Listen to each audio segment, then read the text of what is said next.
Good morning to all of you. He is a very dynamic person. You need to be in the interactive mode in a very active manner. The title itself, I am introducing Dr.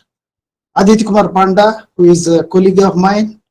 At the same time, strong pillar of NTM with academic endeavors and efforts.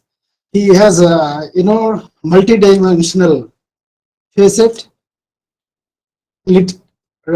Translation studies, applied linguistics, translation theory, and also literary theories, English language and language teaching, teacher education, all those things are, at his hand as a research contribution. More than 30 papers he has proved himself as a strong pillar of translation studies and also English language education. I introduced Dr. Aditya Kumar Panda. He is from National Translation Mission, academic consultant, and he's mostly people actually with warrant people searched is politics and translation, the paper. You can, his own phrase I can use if he permits me, that is Google it. You can Google Aditya Panda in net and you will find it.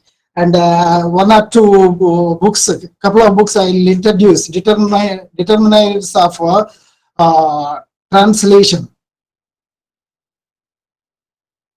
and politics of translation and Scopus theory and various fields. Actually, the topic itself indicates, you can see the topic, let us cogitate on translation from existence to theorization.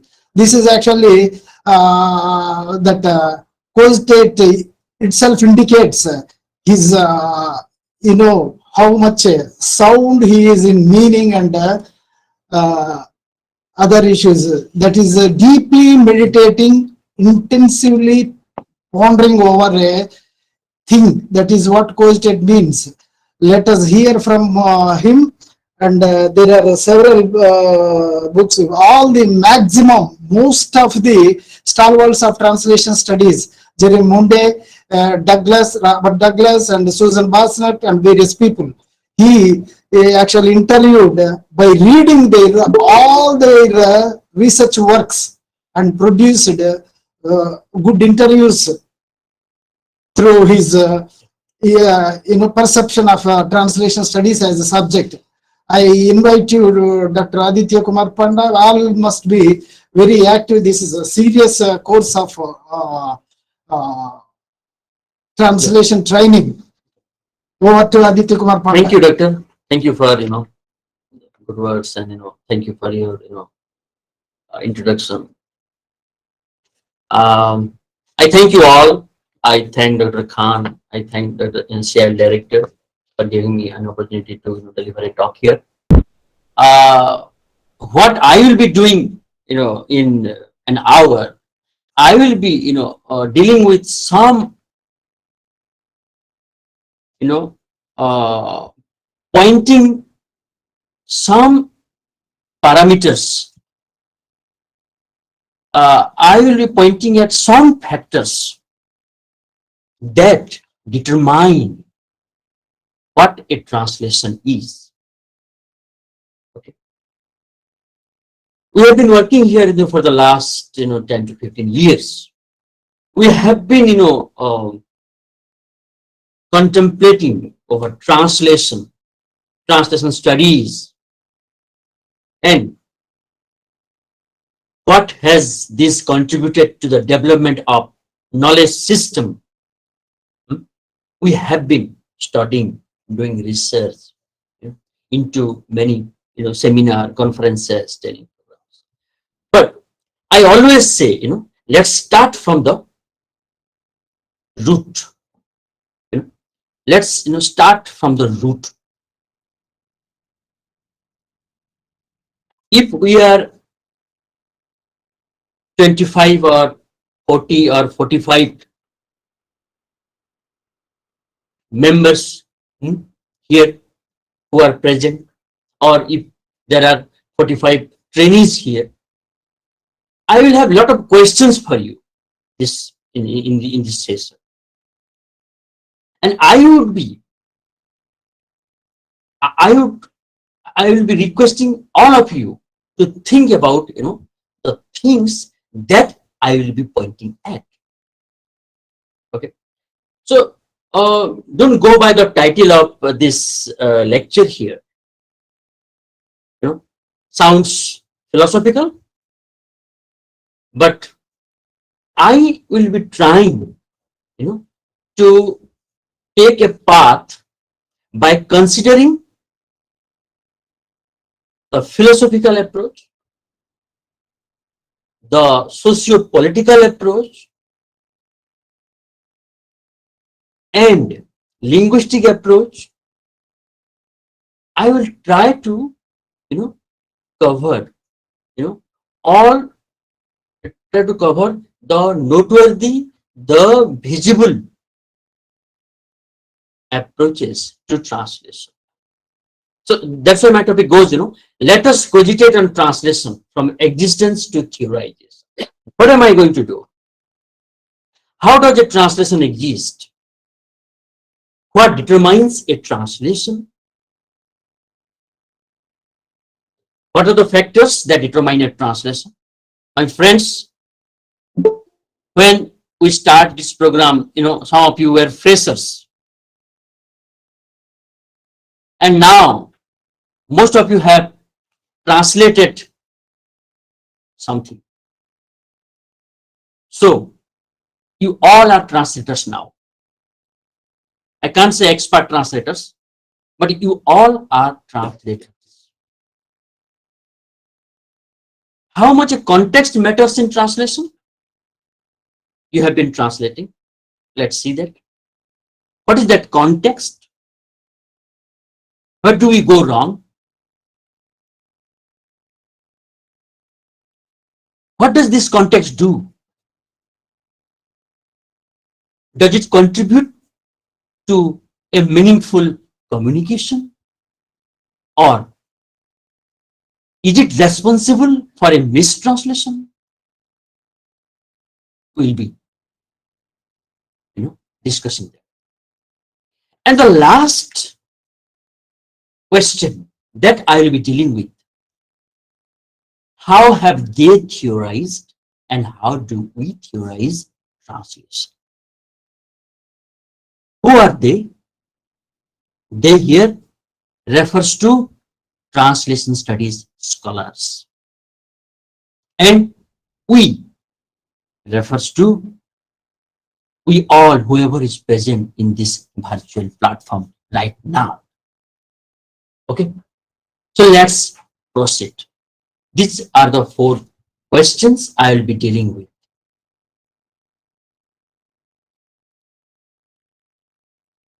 What is a translation? Simple question. Everybody knows it, right? What is a translation? It's a word, you can say. Is it a noun? Yes, it's a noun.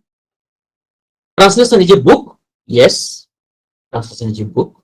We call, translated text as translation, right? It is also a process, isn't it?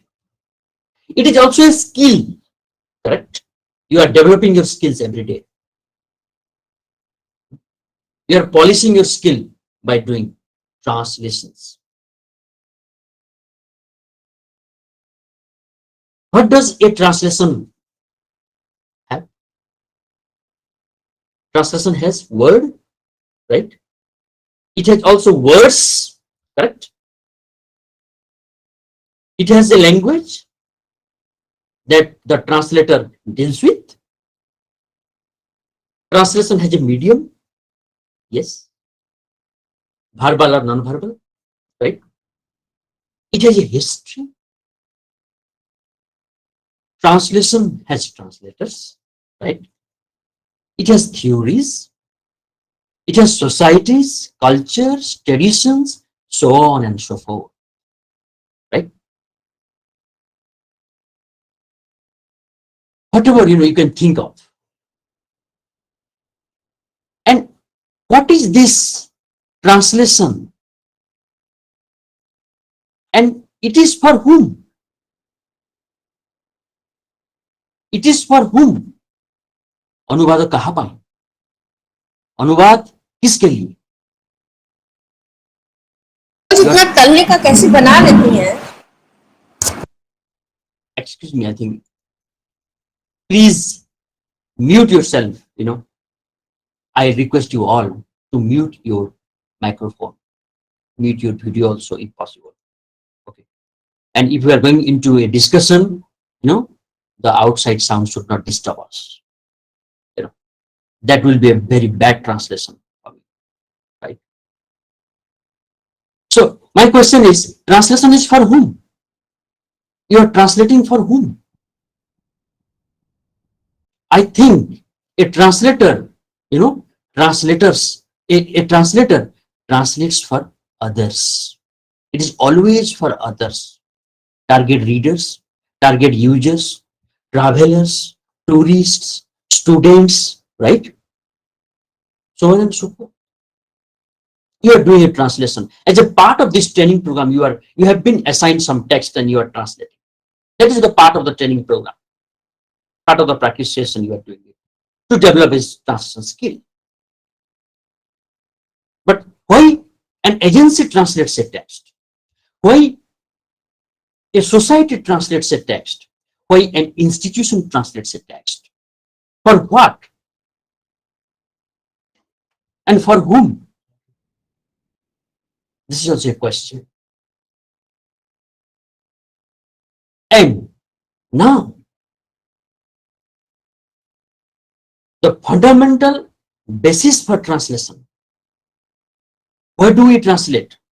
How is translation possible?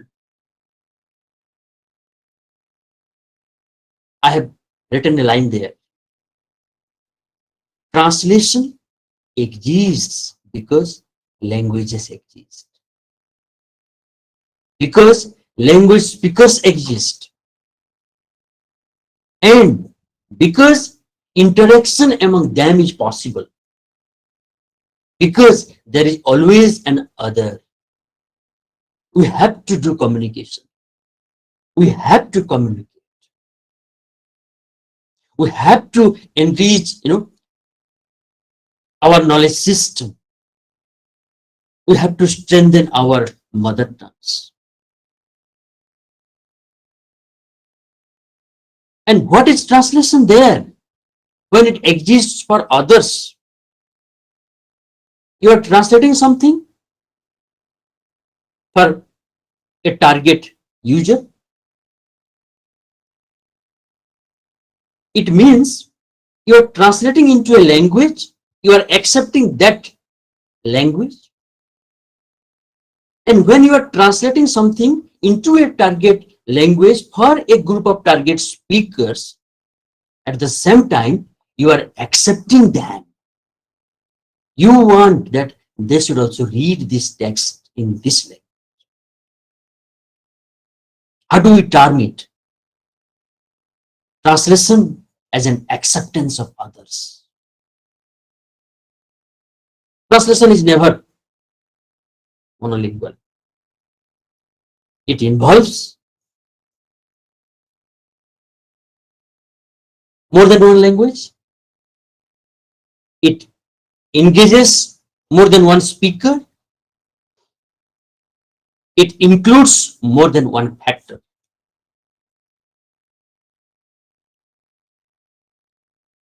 You are translating from a language that is called source language.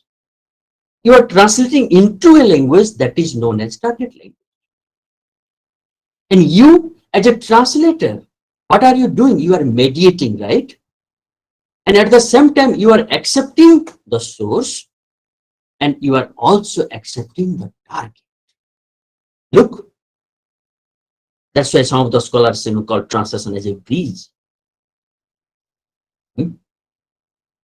So, if you are translating a particular text because you believe in the text, you accept the text, you understand that text, you want to transfer that knowledge into a particular language, a target language. There also, you know that language, you are a part of that, you may be a part of that, you want to deliver something. So what involves here? In one side, it is acceptance of others, and when you are accepting others, you are also tolerating them. So translation as an act of acceptance, translation as an act of tolerance. So because all these things exist, because of this only translation is possible. And why we do it? For whom we translate the text? Let's proceed. Let's see. I will now, ask you some questions. Just think what I told in the last slide. I have given here a paragraph from a text. I have written about the name of the text in bracket. She kissed his closed eyes and stood up. Beluta, with his back against the mangosteen tree, watched her bucket. She had a dry rose in her hair. She turned to say it once again, Nale, Nale, tomorrow. This is from God of Small Things. Can you say this is a translation? No, sir. No. Why?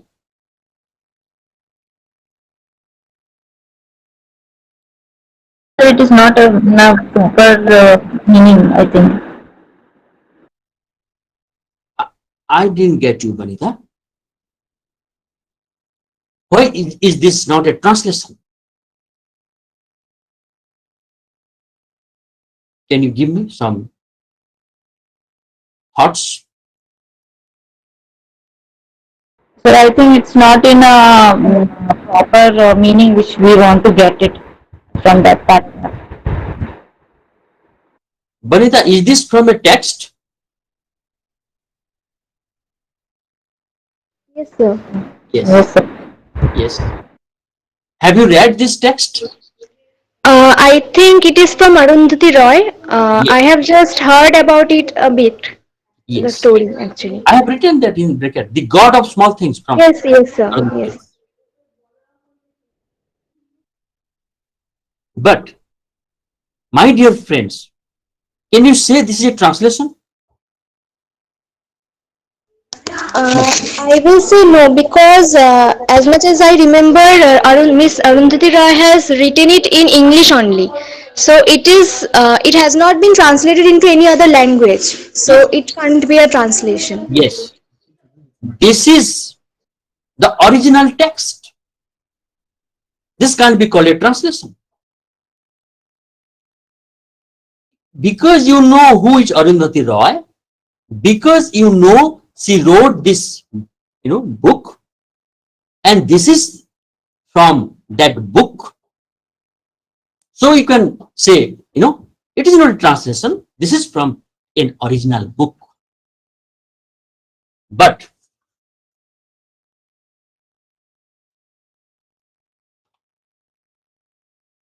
now another question. Read these lines and think whether these are translations or not. Where the mind is without fear and the head is held high, where knowledge is free, where the wall has not been broken into fragments by narrow domestic worlds. Is this a translation? Yes, sir. Yes, sir. Aha. Yes, sir. Yes, sir. Yes. See, many of you know this is a translation. How do you know this is a translation? How? Well, Rabindranath Tagore actually wrote Gitanjali in Bengali first of all. Very good. Then he translated it. Then in other languages it has been translated. Very So, good. Sir, the source language and the target language both are different here. Correct. So the thing is, you are aware of Gitanjali, you are aware of Rabindranath Tagore, who wrote Gitanjali, and originally he wrote in a language that was not English. Later on, he translated that into English. So you are aware of the process. You are aware of, the poet, the writer, R.N. Tagore. You know the history behind the Gitanjali. You know how it was appreciated. This also you may know that, it was also, the preface was written by whom? The preface to Gitanjali was written by Tagore. preface. I Sir, W. W. Yeats. I guess. William Butler Yeats. Yes. See, but what happens in this slide? Response was not much. Here, response is more because Gitanjali is famous, more popular, right? The next two lines, my friends, can you call the next two lines translations? है बसंत की ऋतु कठोरतम, बंध्या धरती से उपजा दी नई सुमन. Is this a translation? No, sir. Vanita is saying no. Okay. Anyone else? My No, sir, it isn't. Prakriti is saying no. Okay. I want response from my Hindi translators. If anyone can guess. Sir मेरे लिहाज से भी शायद नहीं ही है. बिंदु जी थोड़ी confusing. आप भी बोल दिए नहीं है. Right? Very good. It means here we know about Gitanjali and Tagore, so we said that it is a translation. We do know about the other two lines in Hindi. Now I will tell you its English lines, and my friends may respond quickly, promptly, whether this is a translation or not. April is the coolest month. If I translate, है बसंत की ऋतु कठोरतम. April is the coolest month. Sir, it is translated. इस text का पहला line है April is the coolest month. Can anyone say? इस text का पहला लाइन है April is the coolest month. Yes, sir. Now कौन सी टेक्स्ट का? Which text? I don't remember the text name, but it's from Eliot, as much as I remember. Yes, T.S. Eliot's The Westland. Right. Wait. T.S. Eliot's The Westland, the first line. It was translated into Hindi by Narsingh Srivastav. You can see the title also, Bandhya Dharti. Translation of Eliot's Westland in Hindi. For your information, I should say, this was edited by Amitabh Bachchan's father, Harivansh Rai Bachchan. This is a translation. है बसंत की ऋतु कठोरतम, बंध्या धरती से उपजाती नई सुमन. This is a translation. Rhythmic. If you get that text, read it. Very good. See?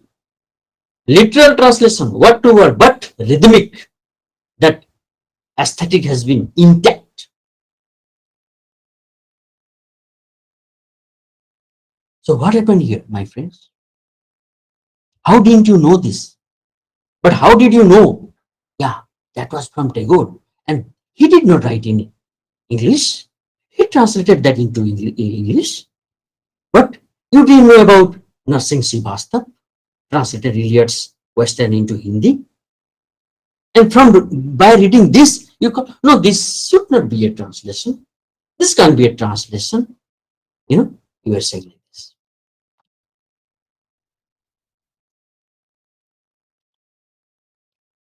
So the question here is, how do you identify a translation? What are the identity markers of a translation? How does the translation exist in real world?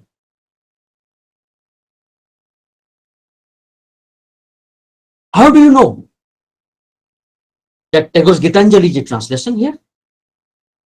How do you know Arundhati Roy's the extract I have taken from her book? How do you know this is from an original text? This is not a translation. How do you know this? What is happening here? How do you identify a translation? Now I will ask you another question. Have you read War and Peace by Louis Amour? Can anybody say? Have you read The Stranger by Stuart Gilbert? I want response. No, sir.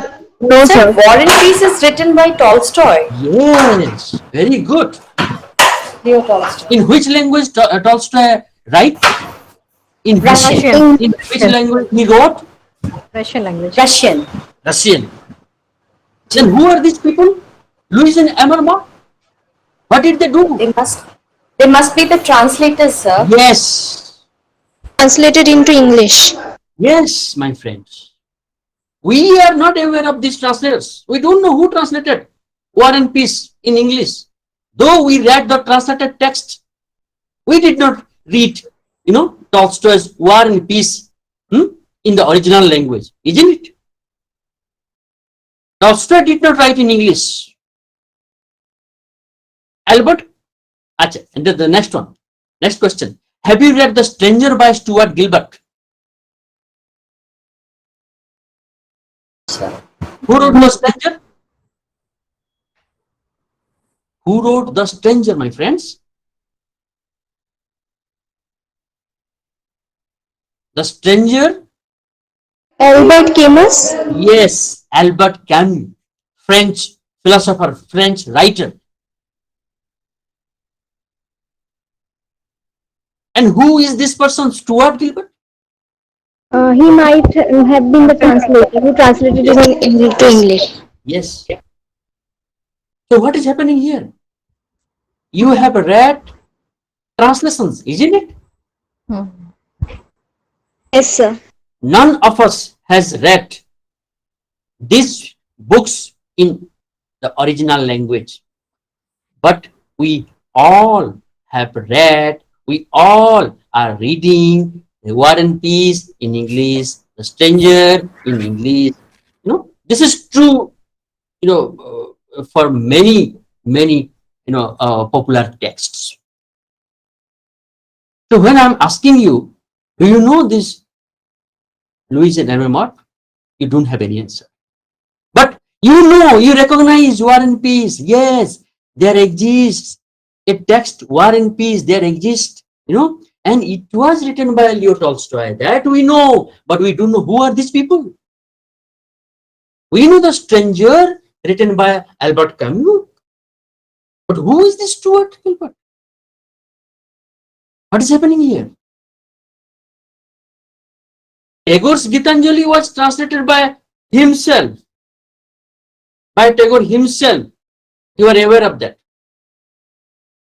That is not the case with War and Peace. That is not the case with The Stranger. So, whenever you go to read War and Peace, you have never, read the translator's foreword or translator's preface. You have never seen the page where it is written, translated by. You jump into English text and think that, oh, this is Tolstoy has written it, and forget about translators. We don't know. But they only brought, these texts in English and enabled us to read and, understand it in English. You must have read War and Peace by Leo Tolstoy and The Stranger by Albert Camus. But you may not be aware of the fact that Tolstoy wrote in Russian and Camus wrote in French. We know from the inside page or back cover or somewhere in the book that it is a translation. In a translated text, where do you find out? Where do you see? Somewhere on the back cover, somewhere on the title page, it is written, translated by with this, or translation by, something will be there. And that only identifies it as a translation. Nothing else.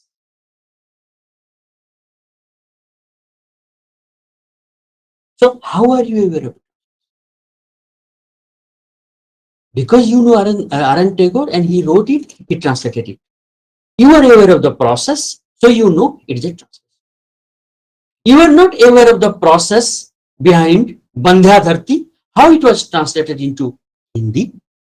You are not aware of Narsingh Srivastav. Had you been aware of this, you could have told actually that, no, that was a translation. You are aware of War and Peace in English. That too, I can say War and Peace in English translation. You are aware of that. You are aware of The Stranger in English. And how do we know? Just go to the book, read the title page, somewhere it is written. Or there will be a translator's forward somewhere. Or on the back cover, something must be written, the about author, about translator. So physically, the concrete signature of translation, how do you get? When it is written, translated by. Every day you get to see many signboards written in English than in Hindi or in any other Indian language. Signboard. If you go to a bank, you will get the forms both in English and Hindi, or English and Hindi and one of the Indian languages, or other Indian languages. English, Kannada, English, Hindi, Kannada, English, Hindi, Oriya, English, Oriya. Have you ever thought those documents, those boards are translations? Yes. It is translated, yes, sir. It is translated. Yes, sir. But how this exists? But I am pointing at, in real life situation, how translation exists will be, if you see Central Institute of Indian Languages in English, then the English version will be there. Then if if they like, they can have the the other Indian language version. If you go to bank, there will be bank draft in English on the back side, mang draft, something like that, mang draft or something in Hindi. Yes I would like two point one thing, हमारे यहाँ जो station पर भी मतलब ऐसा लिखा होता है कि इंग्लिश में सोतपुर, मतलब मैं जहाँ रहती हूँ, या उसके बाद होता है कि हिंदी में भी लिखा होता है सोतपुर, और फिर उसके बाद बंगाली में भी लिखा होता है, तो वहाँ पे हम लोग ट्रांसलेशन देख सकते हैं कभी कभी. Yes. Sir, as Hindi is known as that it is the official language of India, जो हिंदी का जो राजभाषा का जो कार्यान्वयन होता है सर, उसमें पूरे के पूरे भारत के जितने भी राज्य हैं और केंद्र शासित प्रदेश, उनको क, ख और ग 3 वर्गों में विभाजित किया गया है. इसलिए हम देखते जी, इसलिए सर मिलता है पूरे भारतवर्ष में ये. Yeah, that is fine. So the point is, it is not written in the signboard, it is not written in the documents that those are translations. But in book, if you are translating a book, it is written, translated by. But in all these documents, you will not get to know, translated by. Then how do you know that those are translations? Because you are aware of the process. You are aware of the languages exist in that document. Because this side it is in English and the other side it is in Hindi. And you know that translation engages, 2 languages. So you are aware of the process there. In no document, in no signboard, it is written, translated by. Yes, sir. But in books, it is written. So in books, you have an identity marker. But in signboard, in post, there you don't have any identity marker. What is the identity marker that, prove that it is a translation? The process, and you are aware of that. So you are aware of the following basic aspects which constitute a translation. So far, in this training program, we have been, taught. We have been, listening to our experts. We have been talking about so many factors, of translation. And what are those factors? Basic aspects of translation that constitutes a translation. A source text in a source language, target text in a target.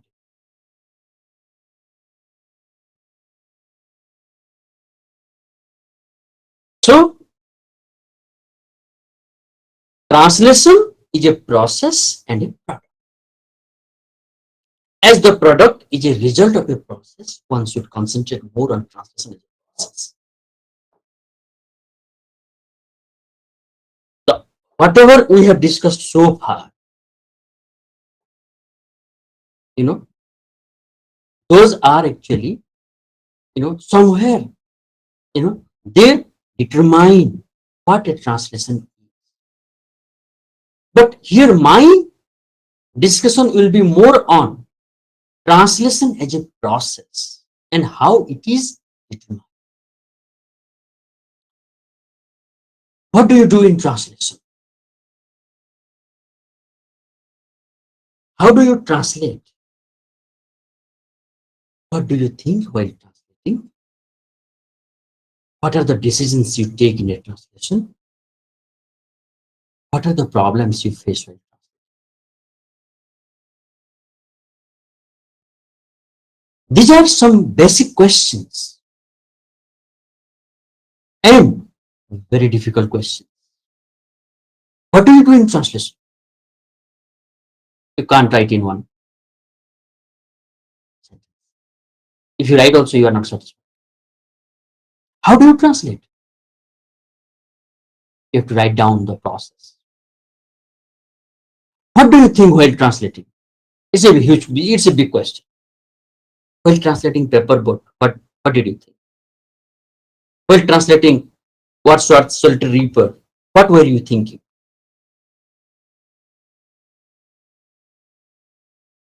And what are the decisions you were making at that, time?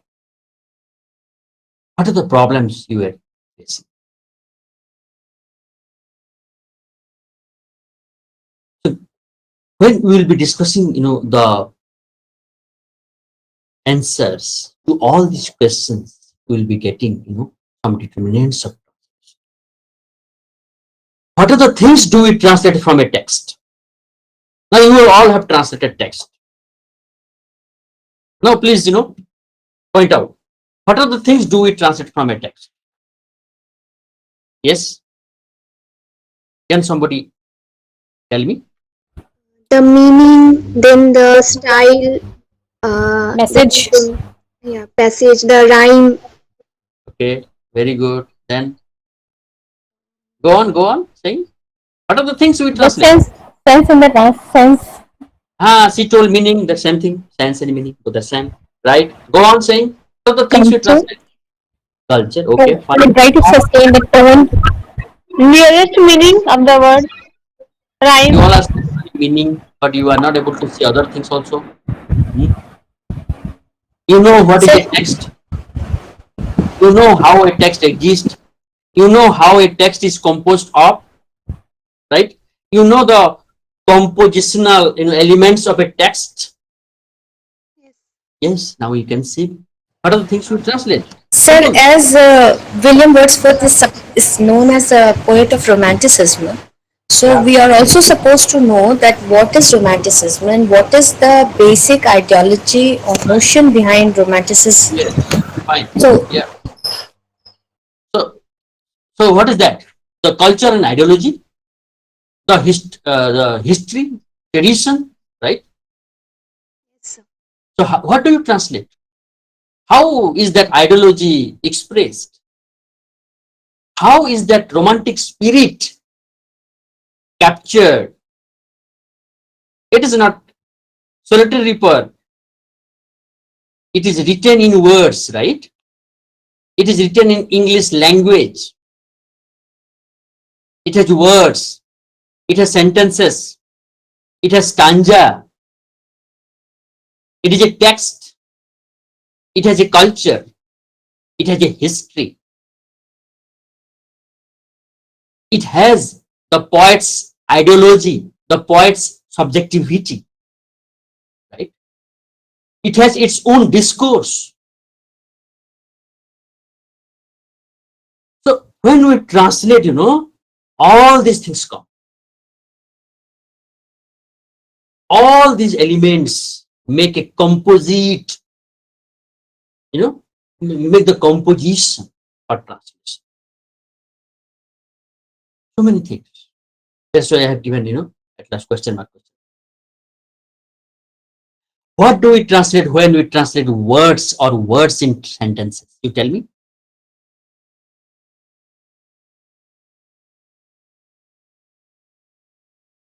What do we translate when we translate words or words in sentences? Sir वो क्रिया है कि संज्ञा है कि सर्वनाम है कि विशेषण है, उसका अनुवाद करते हैं शब्दों में। और बात आप ग्रामेटिकल कैटेगरी का अनुवाद नहीं करते हैं? जी, non-literate text actually. Grammatical category can't be translated, right? उस लैंग्वेज में नाउन है तो ये तो नाउन होगा ना, तो noun is a noun, verb is a verb. Yes. So what do we translate when we translate words? Non-literate text actually. Think about that. When you translate, जो Yes. व्याकरण है उसे हम लोग ट्रांसलेट करते हैं। सिर्फ व्याकरण को हम ट्रांसलेट नहीं करते हैं। सर वो शब्दों के समतुल्य दूसरे शब्दों को ईजाद करते हैं कि यदि उस संस्कृति में ये शब्द है तो हमारे भाषा में जैसे सिउली है तो पारिजात होगा या श्रृंगार होगा।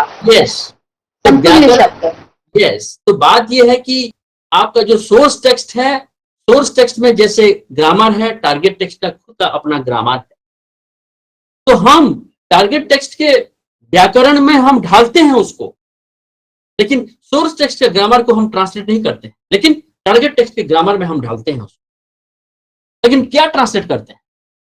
So the word meaning nearest word meaning, so that Yes. we get the proper sentence meanings for that it reflects in the target language. Yes, we translate so many things. We translate when we translate a particular word. We translate words in the words. My next line. We translate words or sentences in the words. What does this mean? It means to get the accurate meaning for that particular sentence. For the How do you target decide that? How do you decide? How do you come to a particular conclusion? How do you come to a particular decision? That suppose tiger is in Odia it is bagha, or in Hindi it is, what is tiger in Hindi? शेर। Yes. Yeah. Cat is Billy or cat is Birari or Billy in Odia. How do you come to this decision? You tell. How do you establish the equivalence? That cat, yes, it is Billy. How do you know this? How do you know boat is kagaz ka nauka, kagaz, kagaz or donga? Paper is named as kagaz in Hindi, in Odia, in many Indian languages. How do you know this? How do you come to this decision that paper is kagaz? Tell me. Sir ये पढ़ाया गया हम लोगों को बचपन आपको से। पढ़ाया गया। Very good. You have been taught, you have been told that paper is kagaz. Who taught you? Who told you? कौन पढ़ाया आपको? कौन पढ़ाया आपको कि पेपर कागज है? टीचर्स, पेरेंट्स, समाज। Teacher, parents, culture, history, friends, tradition, trend, all right. Yes, sir. So when I write, we translate words or sentences in the words, that words in plural form, that includes everything that has given you the meaning of a particular or the equivalent of a particular word in your mother tongue. What do the words give us about the word or sentences we translate?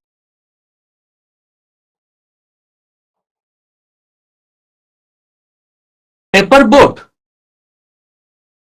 Their paper is kagaz, right? But if I refer to paper in a seminar paper or a conference paper, can you call it a kagaz? No, sir. No. Yes. No, sir. Yes, you can't call it. Why? Because it doesn't reflect in the proper meaning and it doesn't look the decency way. That is a different perspective of giving seminar paper is different. And kagas is a paper boat. It is in the poem formation. That is a different. So, Vanita, how do you decide? Context is important. Context. Yes. How do you, संदर्भ Vanita, we decide that difference, how, paper in a seminar paper should not be kagaz. How do we decide? How do we decide? मैं bank जा रहा हूं, अगर मैं बोलूं मैं bank जा रहा हूं, I am going to bank. So let's say in English, I am going to bank, and I'm just saying you here, or I'm saying it to a friend here sitting nearby. My friend, I'm going to bank. What do you understand? If I say that I'm going to bank means definitely I'm going to a financial bank, isn't it? Yes, sir. Yes. But suppose I am nearby a river or nearby a sea, and if I say I'm going to a bank, then how do you decipher its meaning? according to context you can differentiate. So It can be a blood bank also. the answer to these questions actually is one of the determinants of translation. What is that? You talk to one another, you listen to others, others listen to you. How do you understand them in a language? You go to a tea stall for a cup of tea, not for getting medicine, isn't it? Your words in a classroom differ from your words in your home. Or the way you are talking to me now, it is different from the way you talk at your home. The way you are talking to me, or we are talking here, that is not the way you talk to your friends. How do you differentiate? What is the linking point that cannot be avoided? And if someone does miss it, the intended meaning goes away. What is that? Sir हमें देखना होता है कि हमारा श्रोता कौन है, who is the listener, और दूसरी बात कि हम किस विषय पे बात कर रहे हैं, तो विषय वस्तु क्या है हमारी बातचीत. So, सर पूरा पैराग्राफ पढ़ेंगे तो पता चल जाएगा कौन वर्ड कहाँ पे यूज होता है. हाँ, लेकिन पता कैसे चलता है? आपको कैसे पता चलता है? पूरा पैराग्राफ 2 बार पढ़ेंगे तो पता चल जाएगा सर. हाँ, 2 बार पढ़ेंगे.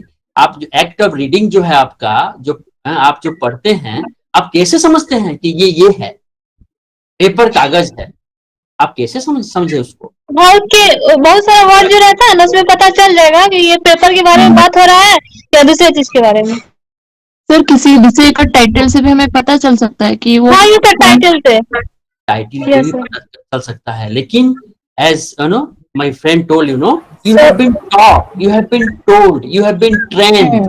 आपको बताया गया है, आपको बोला गया है, इसको ऐसे पढ़ना है, ये पेपर जो है ये कागज है यहाँ पर, और वो दूसरा है यहाँ पर. If I say language acquisition we learn this things. yes.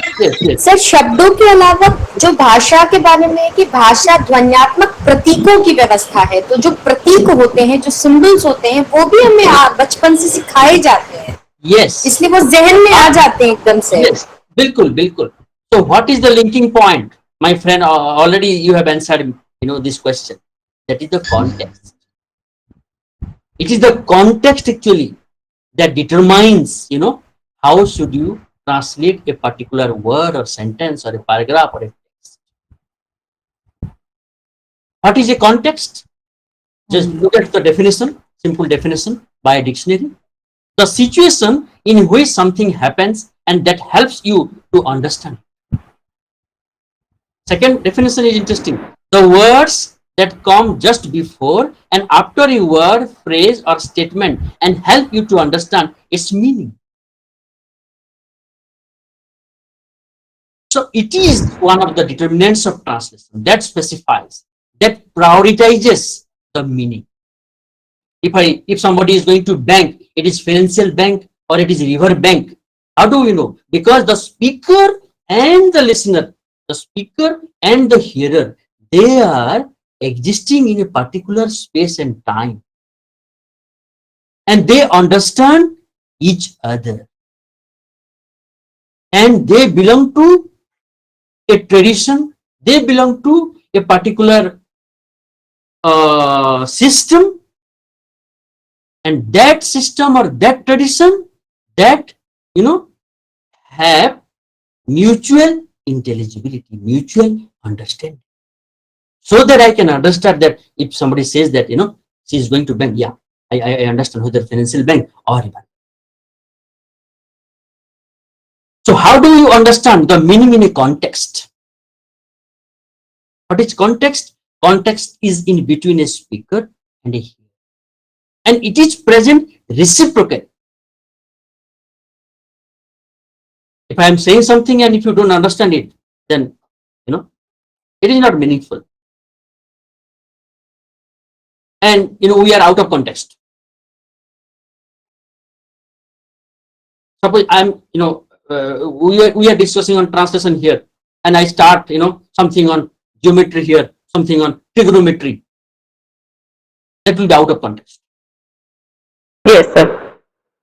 So both the hearer and the speaker, you and the person who is speaking here, we both we have decided the meaning of this, whatever the transaction is happening here. How does the decision of inferring a meaning take place? How do we understand? How do I understand that you are understanding my points? How do I know that? Because we are talking in a language that is understood by you, that is understood by me. We are sharing a particular tradition. We are sharing a particular knowledge system, that exists in mine, self, and also in yourself. And we decide the meaning. When I say you, please submit the assignment by 5 o'clock today. How do you understand that? This expression has been in practice. This has its own tradition. Teachers, educators, trainers, they use this sentence. This has a particular context. You see, you all are silent and you are listening. Why are you doing this? You understand that. You understand the platform, right? You understand the formal, the formal culture of a lecture session. And whatever I am saying you are able to understand it. Because we all exist in a particular space and time. And the culture I share, the culture we share, has some similarities. We may belong to different cultures, but we understand one another, and we distinguish. In case of translation, it is the source. Source, when I say, it is source writer, source text, source tradition, source language. And the target, when I say, it is target user, target culture, society, target language, target tradition. That decide the meaning in a translation. translation. None of the factors can be isolated. You cannot translate something without context. Context gives you the meaning. Context enables you to prioritize the meaning. And how it is established? We have already discussed. A context is always a mutually agreed and sharing phenomenon that has been established by a society. We speak in a context that others can understand, to acquire understanding, conventional. A context is only to others. From its creation, it is for others. A context in translation is for the other of others. It is to facilitate meaningful communication among the individuals in a society, and a context in translation is to facilitate the same in another society. How do we translate? How do we write? We write for communicating something to people, right? We translate. Why? We translate to disseminate knowledge, right? So translation is an act of communication, as writing is also an act of communication. So that's why I always emphasize on translation as an act of communication.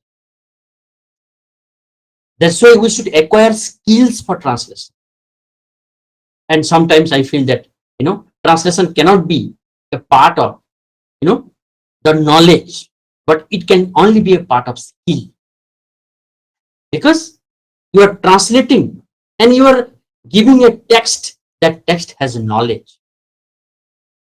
And how do you get that knowledge in a particular language, in a target language?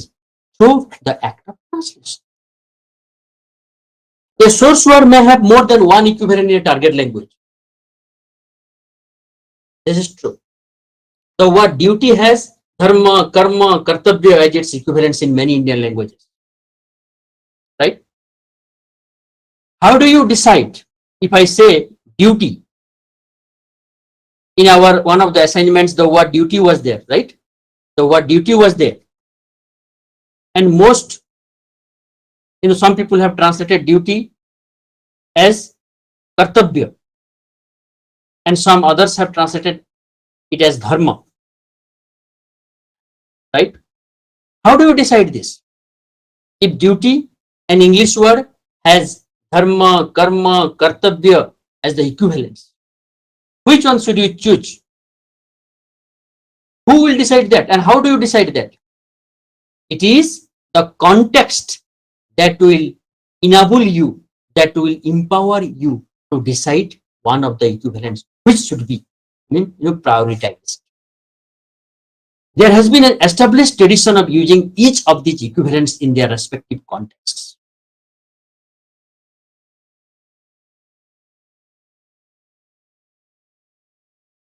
If I say parents' duty, how do you translate into your language? In Odia, Papa Maan ka kartabya, right? In Hindi, how do you translate it? Parents' duty?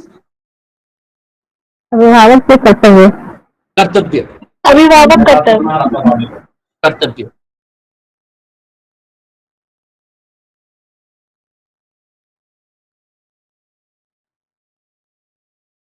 But if you read some of the religious texts, or take for example, if you read Srimad Bhagavad Gita, right? There you will get the equivalent used as, in some context it is karma, in some other context it is kartabya, in some other context it is dharma. Right? So what actually, how do you prioritize, that which equivalent should be a fitting equivalent for this term? That is the context. And how do you arrive at that particular context? Because that context has been decided by, your established systems, traditional, educational, historical, cultural, right? So this established tradition prioritizes the possible equivalence as the primary or the secondary. Can you escape from your established tradition while translating a text or while translating something? Can you escape from the society to which you belong while translating? No, sir. No. Can you escape from the culture to which you belong while translating? No. No. If you do that, what will happen? If you do that, what will happen?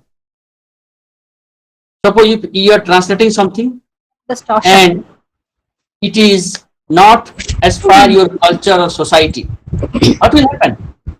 Your translation will be rejected. सही meaning नहीं पता चल पाएगा. Translation becomes meaningless. और सही meaning पता नहीं चल पाएगा सर इसका. हाँ, लेकिन बात यह है कि ऐसा नहीं है कि वहां पर आप कोई मीनिंग नहीं दे सकते. If you are translating a text and there are cultural items and you are not translating those cultural items as per the cultural norms of the target language, but translation is possible. आप उसको अनुवाद तो कर सकते हैं ना, अनुवाद कर सकते हैं, लेकिन आइटम को कैसे आप आप अगर ट्रांसलेट नहीं किए हैं तो यू विल बी क्रिटिसाइज्ड. आपका ट्रांसलेशन पास नहीं होगा, आपका ट्रांसलेशन रिजेक्ट हो सकता है, आपका ट्रांसलेशन टारगेट यूजर एक्सेप्ट नहीं कर सकते हैं. ऑल दिस थिंग्स में happen.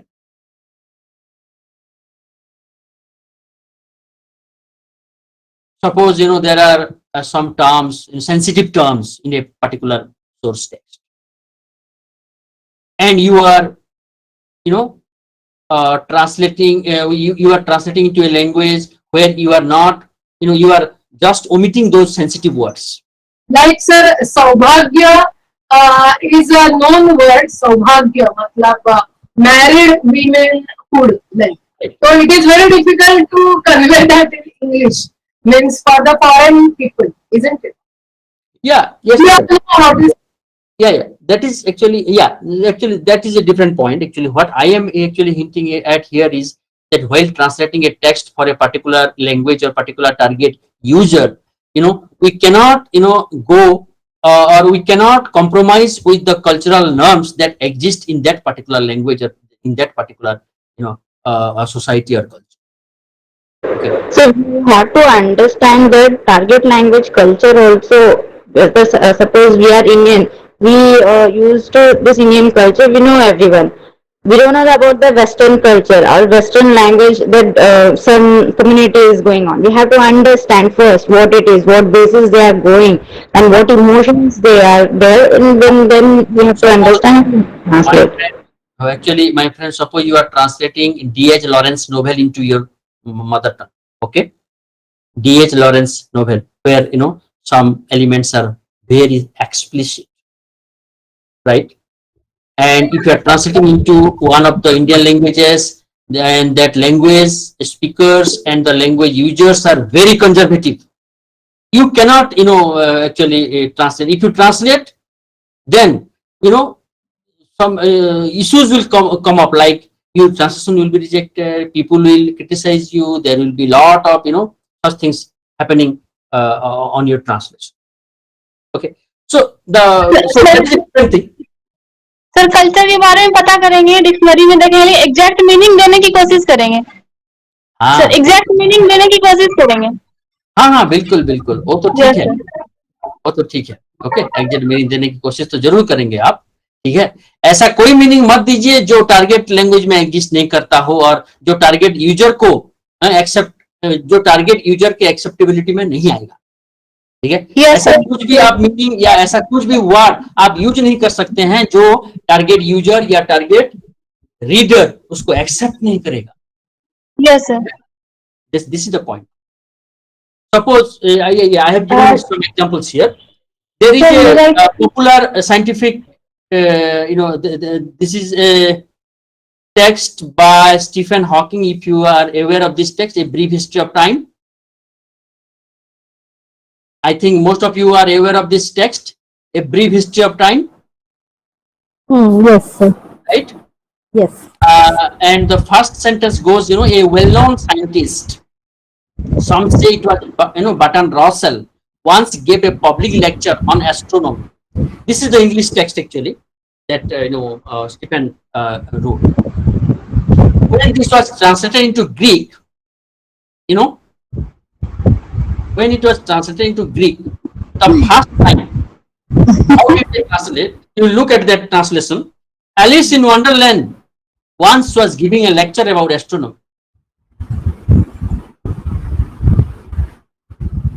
This was a back translation of the Greek version. Okay, Yes. back English translation of the Greek version. You see this. A well-known scientist has become Alice in Wonderland. Why?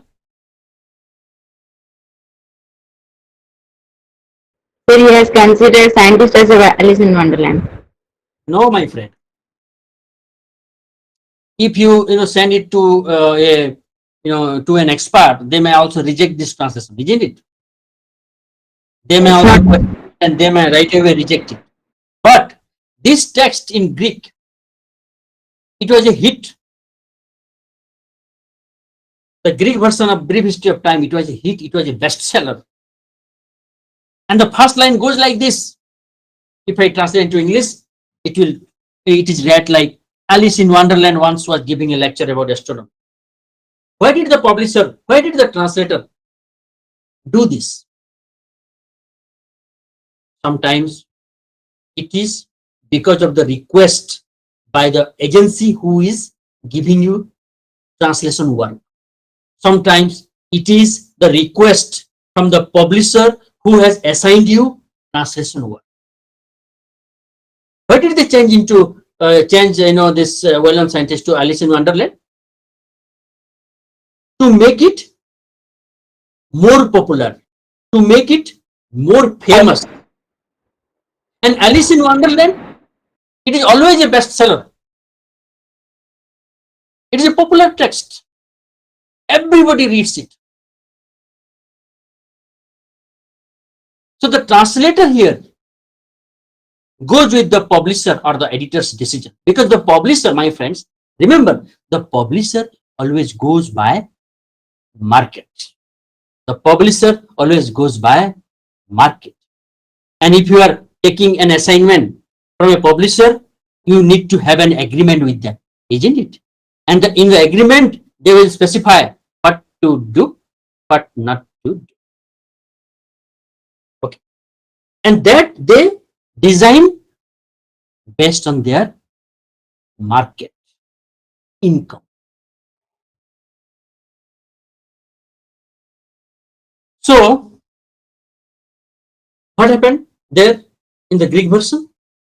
Target user, target tradition, that actually drove, that translation.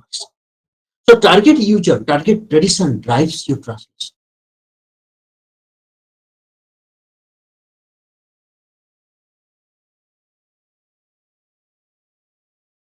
I think I'm taking more time. I have to skip some slides and I have to come the next to the last slide. Here I have given you, in every language we have two groups. Okay, one is conservative, another one is open-minded. Suppose you are translating the Solitary Reaper, the title. Some people have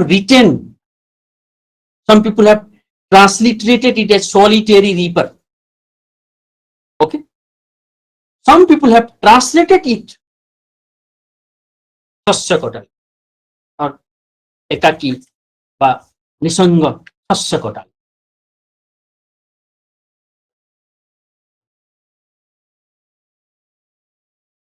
Suppose there is a word I have given you here, computer.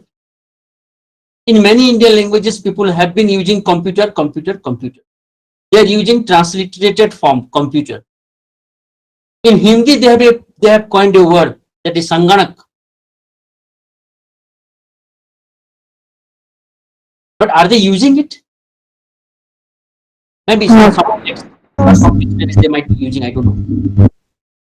Sir, in day-to-day life we don't use, but मतलब literally वो official translation में use होता है sir. Yes, in Hindi they use that.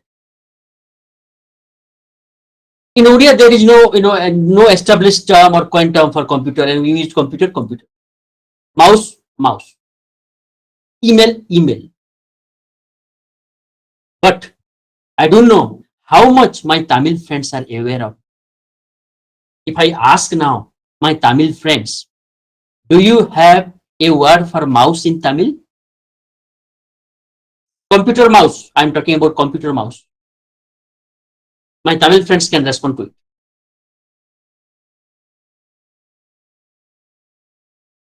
Tamil friends?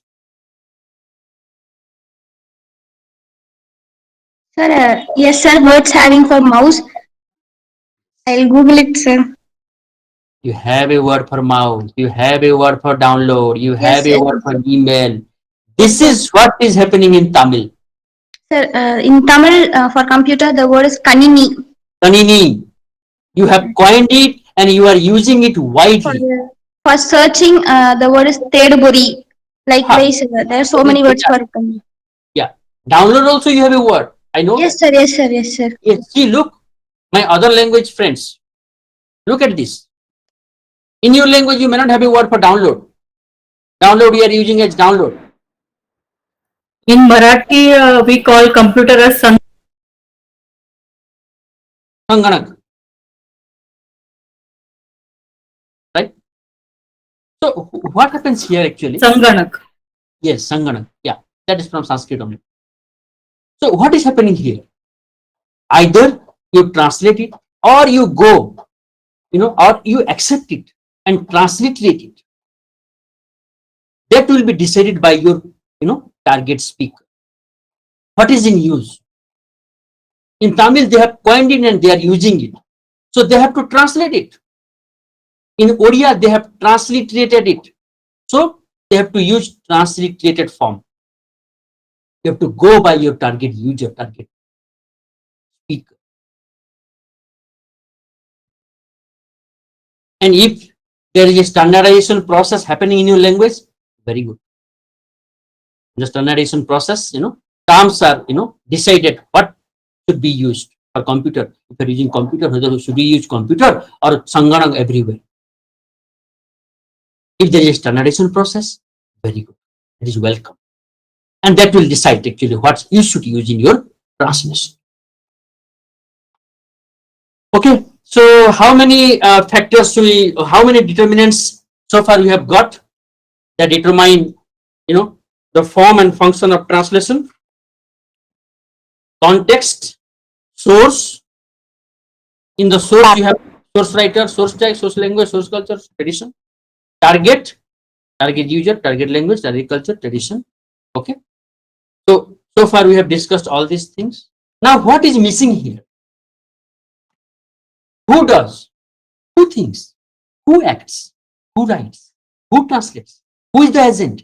Who is the causal factor behind a translation? Tell me. Who does the? Yes, my friends. The Dexy, human being, a translator. Yes, someone who belongs to a language, belongs to a culture, a society, a tradition, an institution, who understands another language, who is aware of another tradition, culture.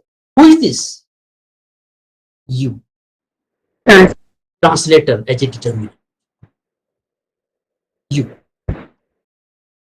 It is the translator who activates all the aspects discussed above to do a translation. Among all the factors, translator is a being who acts and reacts, who accepts and who denies.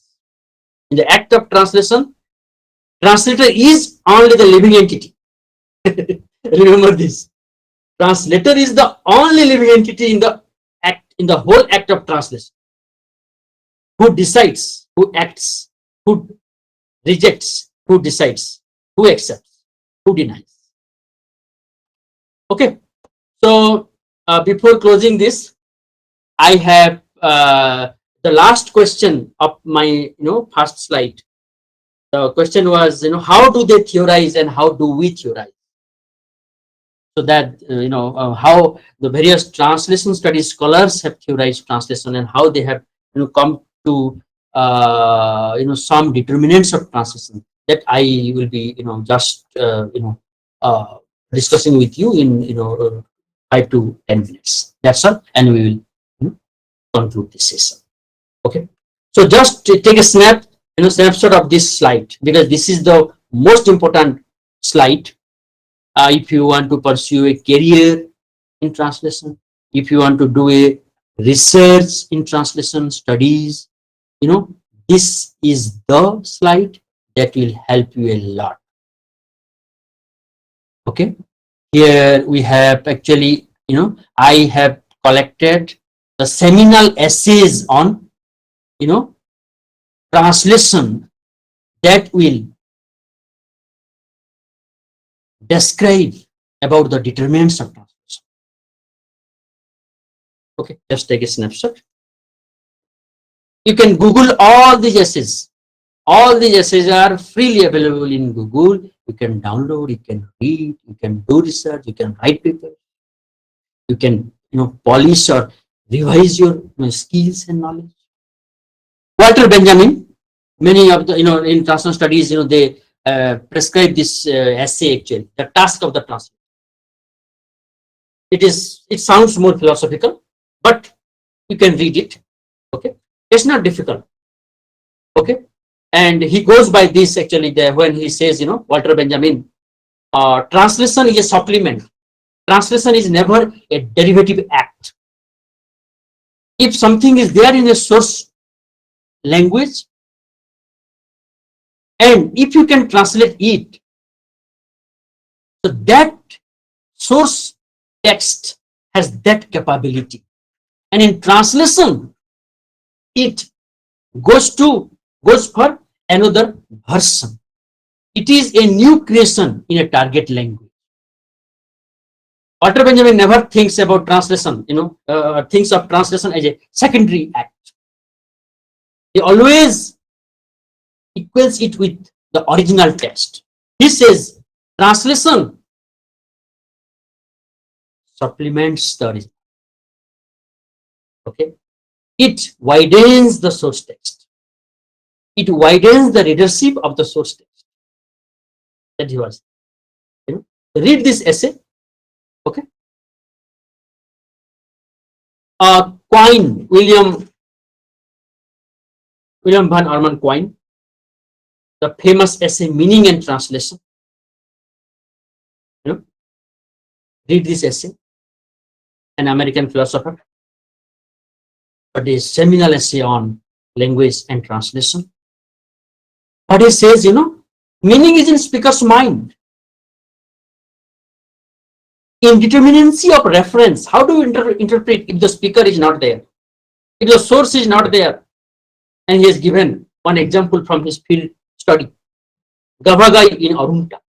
One may interpret it as rabbit in English. So what I am saying, if I am not there, how do you understand it? If you understand, it is partial understanding, because it can never be complete understanding because the speaker is not there. So the meaning is in speaker's mind. I have given here an illustration. Okay, read the paragraph here. At the time of the Second World War, Japanese Prime Minister Suzuki said mokusatsu in a reply against the Potsdam Declaration. If you are aware of the history and the history of World War, how it happened. This Japanese word mokusatsu has more than one meaning. I have noted down the meanings. Take no notice of, treat anything with silent contempt, ignore, or remain in a wise and masterly inactivity. How was it interpreted by media? International news agencies spread the translation of Suzuki's mokusatsu as not worthy of comment. As if Suzuki told, not worthy of comment against the Potsdam Declaration. And United States took this translation as something authoritative. US got this translation from media, and the US authority started thinking about this version, this translation, as something authoritative, something as the Japanese authorities' denial of the declaration, and this caused the dropping of the atom bomb on Hiroshima. One misunderstanding, misinterpretation by media caused the dropping of the atom bomb on Hiroshima. The meaning of this word was in Suzuki's mind, the Prime Minister Suzuki, then Prime Minister Suzuki. He knew what he had meant, but the translator meant something else. No doubt the word is ambiguous, but what the media interpreted is one of the meanings, but it is not the meaning what Suzuki meant for. Had US, consulted Suzuki at that time, there would not have been the fall of atom bomb. Roman Jacobson, the famous linguist, he wrote one of the popular essays, titled On Linguistic Aspects of Translation. Go through this essay. This is a must. Please, read this essay. Whether you are from linguistics, you are studying linguistics, you are studying literature, you are studying translation studies, okay? Take a note of this title, On Linguistic Aspects of Translation. What it says, I have just noted down 2-3 lines. Do we need a non-linguistic acquaintance with the words we translate from a source language?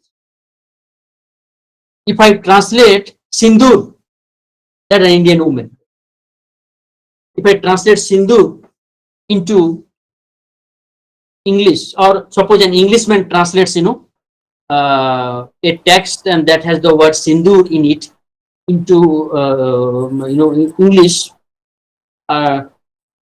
does he need to have a non-linguistic acquaintance with the word Sindhu?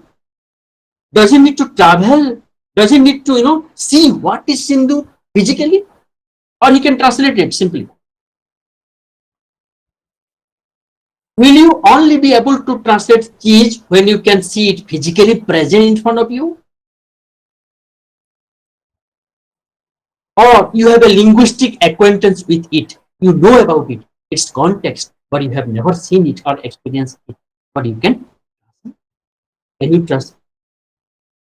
So the thing is, can you translate something that you can't see, or that you don't have physical experience with that particular term? Still you can translate, isn't it? This is a question to think. But translation is possible. People can translate Jallikattu. People can translate Rathayatra. How people have translated Sindhu? If you see, Indian authors, they have translated, most of them have translated Sindhu as Sindhu. Some of them have written that color, vermilion. Vermilion in English. Yes. But that word does not signify what a Sindhu is. Right? So it is better to retain that word and translate it in English. So this is what Roman Jacobson is saying. Do we need that non-linguistic acquaintance or not? If we need non-linguistic acquaintance, how far? Catherine Rees, actually based on this essay, we have designed our practice session.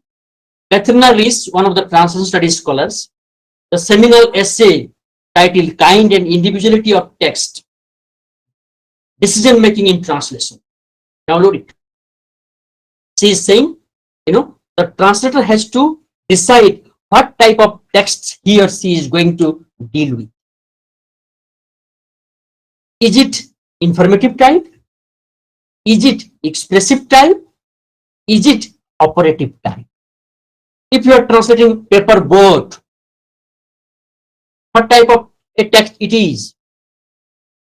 It is artistically organized content. It is expressive. It has a different translation strategy.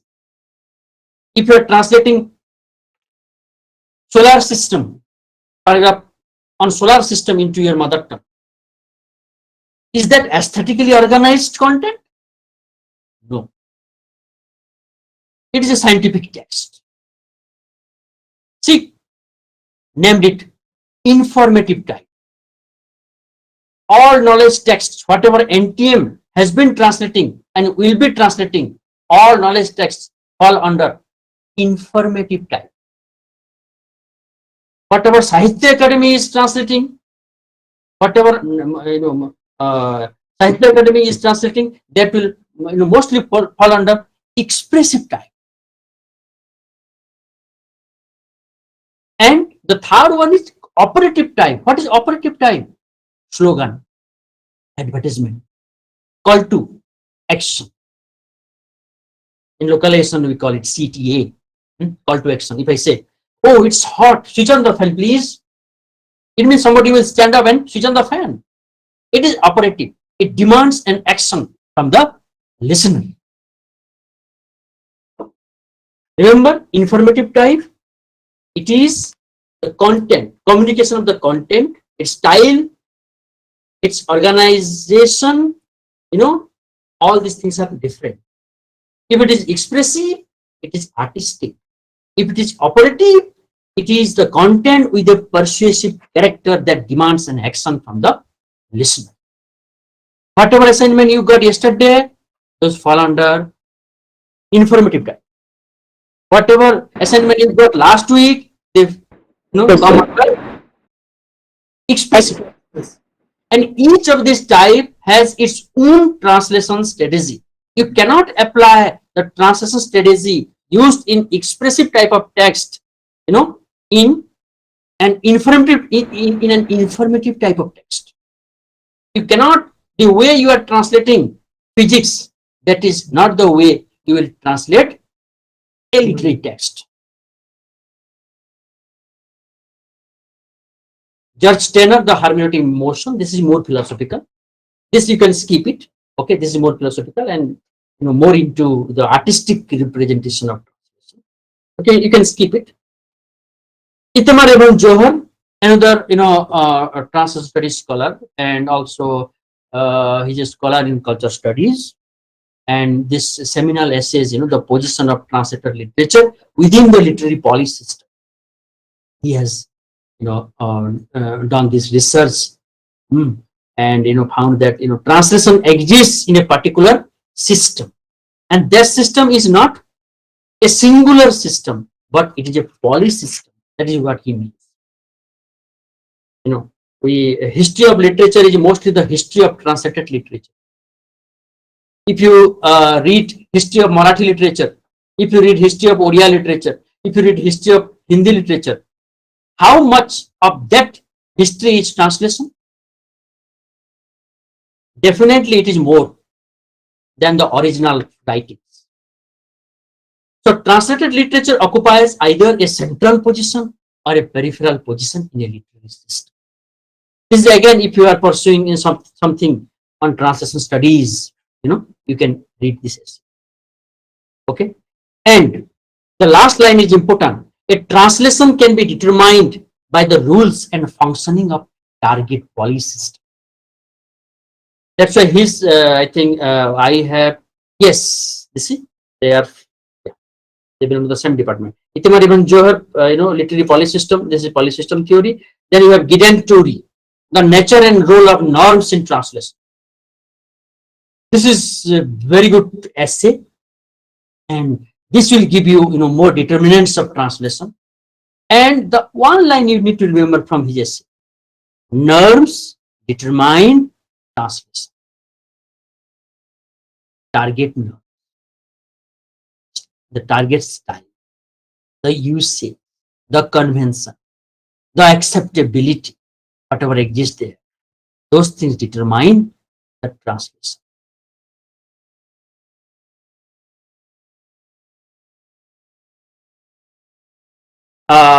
Another scholar in the field, Vermeer, Hans J. Vermeer, and his contribution to translation is can be categorized under Scopus theory. Okay, and the essay is Scopus and Commission in Translational Action. And what he says, that it is the purpose actually. Scopus means purpose. Okay, it is the purpose that determines the form and function of your translation. Why are you translating? That determines how you will translate. This is the point here. Okay, let's move fast. Andrew Lefebvre, where he means translation as rewriting. Translation as rewriting, and when he says translation as rewriting, he has given more freedom to translate. Okay, and if you read this essay, you'll be you'll come to understand that how the translation of Mahabharata, Ramayana in Indic tradition, how it happened, and how those can be called retelling. Okay.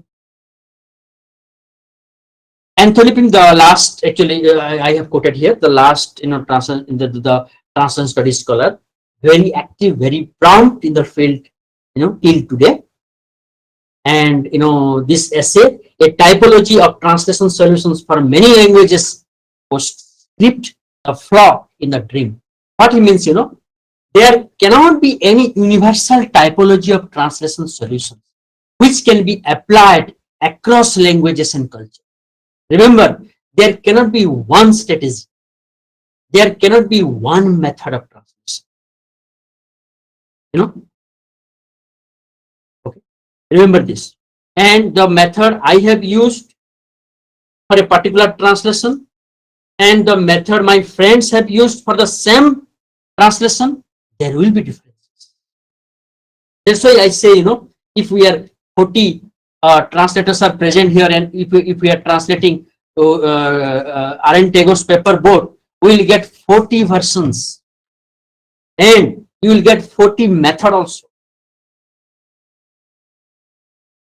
I remember Anthony Pym saying, the translation studies scholar saying that when the translator starts translating, at the same time he theorizes. He starts theorizing. So my friends, whatever you have translated so far, you have come to some generalizations on translation. It will be great if you can note down your your own theorization of translation. How do you perceive it? How have you perceived it? What have you done? What have you done? What is translation for you? And I can see, and we in every training program we see whatever our trainees translate. Each translation is different. Translation of the same text, but each translation is different. How? So the last slide, conclusion. Translation exists and it is a heterogeneous entity. It is never single. It is determined not by one factor, but by factors. Sometimes it is the tradition that motivates. Sometimes it is the publisher that will, determine the form and function of the translation. Sometimes the target speaker, target users, they determine what should be the form and function of the translation. Sometimes it is the agency, sometimes it is the government that decides what should be translated, what should not be translated. So the translation is determined not by one factor, but by factors. I've written in bracket all the factors. In a translation, one of the factors may dominate other factors, but all the factors have rules in translation. While translating, you do theorizing. Theory and practice complement each other. It is the practice that gives you theories, and it is the theory that guides you in practice, as we are not the first generation. we all, whoever is sitting here or still listening to this lecture, we all, whoever is present here, we are not the first generation translators. Before us, lakhs and lakhs of translators, you know, have translated text in our language. And there has been a tradition of translation. We are not the first generation. Oriya, Bangla, Hindi, Marathi, Tamil, these are rich Indian languages, modern Indian languages. They have well established translation tradition. Okay, so we need to, whenever translating, you have your own solutions. If you're not getting any solution for translating a particular item, you just dig out, your own resources, your own language resources, you will get a solution. Somebody must have done that. Somebody must have faced it. Okay, so let's conclude it, my friend. Okay, the last line. Oh, my translator, you live in a world with words in a time, but you translate in words with words indefinitely. Go on.